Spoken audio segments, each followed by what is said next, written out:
Tu n'es peut-être pas encore là où tu veux être, mais à partir du moment où tu cesses de faire des excuses, tu n'es déjà plus là où tu étais. La question qui révèle tes vraies valeurs. Pose-toi une question simple, mais dérangeante. Si tu apprenais aujourd'hui qu'il te reste 6 mois à vivre, qu'est-ce que tu arrêterais immédiatement? Qu'est-ce que tu ferais enfin? Avec qui passerais-tu ton temps? Qu'est-ce que tu créerais? Qu'est-ce que tu n'accepterais plus jamais? Ces réponses ne sont pas théoriques. Elles ne sont pas philosophiques.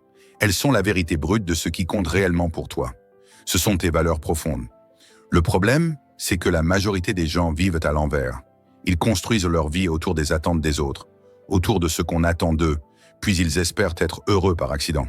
Ils essaient de combler un vide intérieur avec des objectifs qui ne sont même pas les leurs. Voir au-delà de ce qui est visible. Tu ne vois pas encore toutes les cartes que la vie t'a données. Et ce n'est pas parce qu'elles n'existent pas.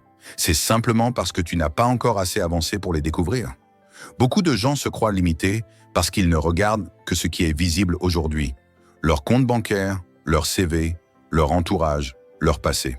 Mais il existe en toi des talents en sommeil, des ressources cachées, des rencontres futures que tu n'imagines même pas encore. Et pourtant, si tu n'es pas obsédé par tes objectifs, ce n'est pas toujours par manque de capacité. C'est souvent parce que tu ne te sens pas digne de les atteindre.